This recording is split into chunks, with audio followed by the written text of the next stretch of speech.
اللہ اللہ یہ جو ہمارا نکاح آسان تحریک کا جو سلسلہ اللہ پاک نے چالو فرمایا، اس کو انشاءاللہ ہم یعنی اس کو ہم اس کی تاریخ کیا ہوئی، کیسے یہ نکاح آسان تحریک شروع ہوئی۔ الحمدللہ اللہ پاک کے فضل و کرم سے اللہ نے مجھے وہاں پڑھنے کی توفیق عطا فرمائی جہاں مولانا طارق جمیل صاحب نے پڑھا، مدرسہ عربیہ ریبن تبلیغی مرکز۔ وہاں پر الحمدللہ پوری دنیا کے لوگ دین کا علم، دین کی تبلیغ سیکھنے کے لیے آتے ہیں، اور وہاں پر بڑا مجمع، ہر وقت ہزاروں کا مجمع ہوتا ہے ماشاءاللہ۔ اللہ تعالیٰ اس مرکز کی رونقوں کو تا قیامت بحال رکھے، بلکہ دن 100 گنا، رات 1000 گنا ترقیاں نصیب فرمائے۔ تو اس مرکز میں الحمدللہ مدرسہ بھی ہے، بڑا عالیشان مدرسہ ہے، جس میں دنیا بھر کے لوگ طلباء ہمارے ساتھ علم حاصل کرتے رہے۔ جو مولانا طارق جمیل صاحب کے اساتذہ کرام ہیں، مولانا احسان الحق صاحب دعوت برکاتہ العالیہ، حضرت مولانا نذر الرحمان صاحب دعوت برکاتہ العالیہ، حضرت مولانا جمشید صاحب رحمۃ اللہ علیہ، حضرت مولانا ظاہر شاہ صاحب رحمۃ اللہ علیہ، اور حضرت مولانا عبد الرحمان صاحب رحمۃ اللہ علیہ، یہ سب ہمارے جو استاد ہیں، ان سے ہم نے پڑھا۔ تو حضرت مولانا احسان صاحب دعوت برکاتہ العالیہ سبق کے دوران بھی اور اپنے بیانات میں بھی ہمیں نکاح کو آسان کرنے کی ترغیب دیتے رہتے تھے، اور اکثر فرمایا کرتے تھے بیانات میں، بھائی نکاح اتنے سستے ہوں، آسان ہوں، عام ہوں کہ گناہ مشکل مہنگے بلکہ ختم ہو جائے، یہ ان کا مشہور جملہ مقولہ ہے۔ تو الحمدللہ اس وقت بھی ہمارے دل میں تھا وہ نکاح کو آسان کرنا ہے، تو الحمدللہ کوشش کی، اپنی شادیاں بھی آسان کی، اور سنت کے مطابق اپنے گھروں میں شادیاں کی۔ اور پھر اس کے بعد جو ہے اللہ کے فضل و کرم سے، اللہ اکبر، آج سے تقریباً 20 سال پہلے جب ہمارا افریقہ کے ملک میں جانا ہوا، جبوتی میں اور صومالیہ میں ہم نے دیکھا ہر بندے کی 3-4 شادیاں، بڑی آسان شادیاں، اور اس کی نکاح کو آسان کرنے کی ہمیں بڑی برکت محسوس ہوئی۔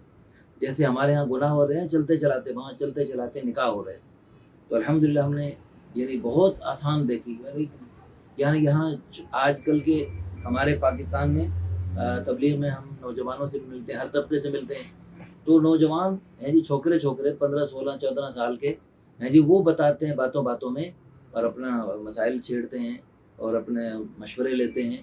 تو وہ بچے بتانے لگے کہ ہمارے ساتھ 4 5 7 لڑکیاں چل رہی، اللہ معاف فرمائے، اور وہ لڑکیاں ہمیں دعوت گناہ دیتی، یہ صورتحال ہے۔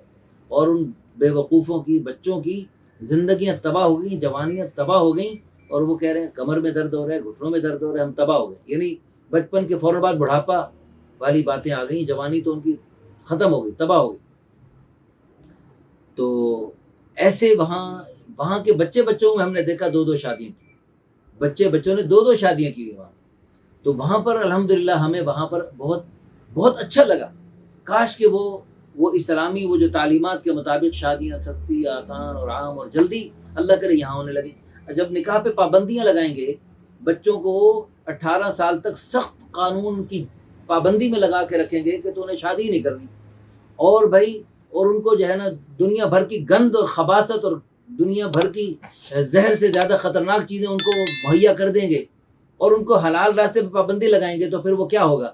وہ 13 سال کی بچے پیدا کر رہی، 15 سال کی بچی اپنے آشنا کے ساتھ مل کر باپ کو قتل کروا رہی، یہ خبریں پڑھنے سننے کو ملیں گی، اور اس قسم کی بے شمار واقعات سامنے آ رہے ہیں۔ انا للہ و انا الیہ راجعون۔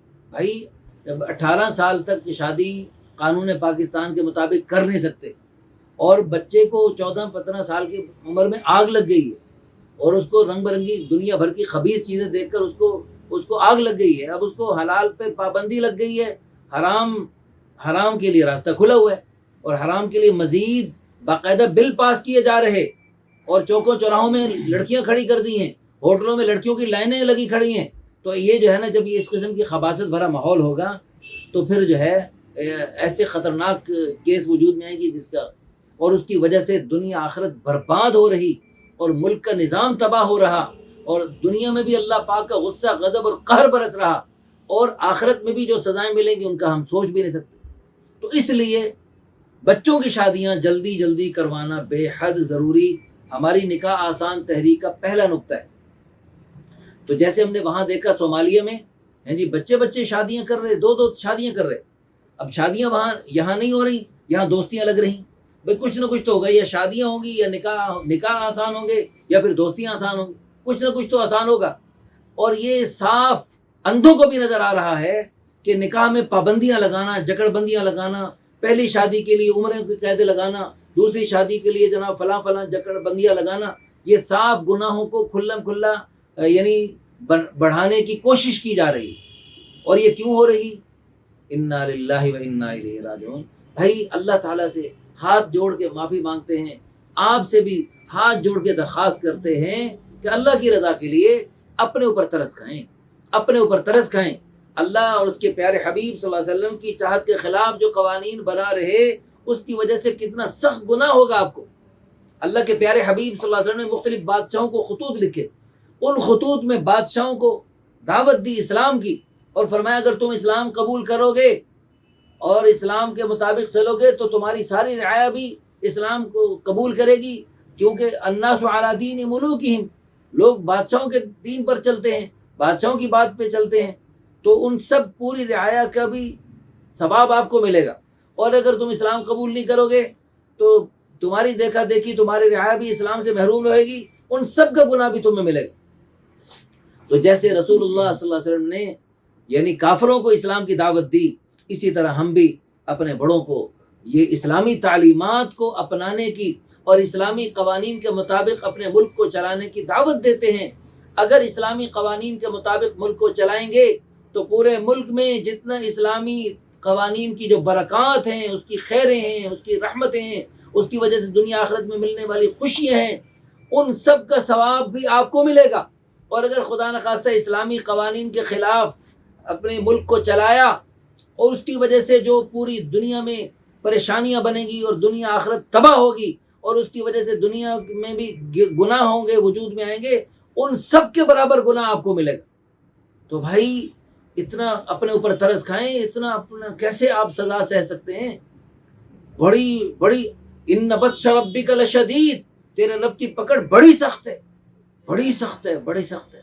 تو اس لیے اللہ کی پکڑ سے بچنے کے لیے ابھی بھی موقع ہے، سنبھل سکتے ہیں، رجوع کر سکتے ہیں، توبہ کر سکتے ہیں.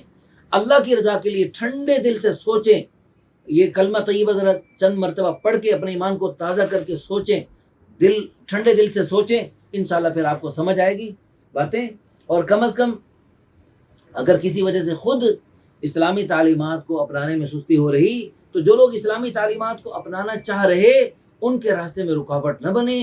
بڑا سخت عذاب ہے جو اللہ کے راستے میں چلنے والوں کی رکاوٹ بنتے ہیں، ان کے لیے بڑا اللہ نے دردناک عذاب بنایا ہے. تو اس لیے نکاح کو آسان کرنا، ہم نے پھر وہاں صومالیہ میں دیکھا، وہاں پر نکاح بالکل آسان تھا. اچھا، اسی سفر میں ہم 1.5 مہینے کے لیے جبوتی بھی گئے، ہمارے ساتھ ہماری خواتین بھی تھیں، تو ہماری مہر مستورات کی جماعت تھی. تو اس میں وہاں جب ہم گئے تو وہاں ہم نے دیکھا وہی صومالی قوم وہاں رہتی تھی جبوتی میں، لیکن جبوتی میں وہ فرانس کے ماتحت رہے، تو فرانس کے ماتحت رہنے کی ایسی منحوس ان کے اوپر اثرات تھے، ایسے منحوس اثرات تھے کہ وہاں پر شادی پہلی ہی مشکل تھی.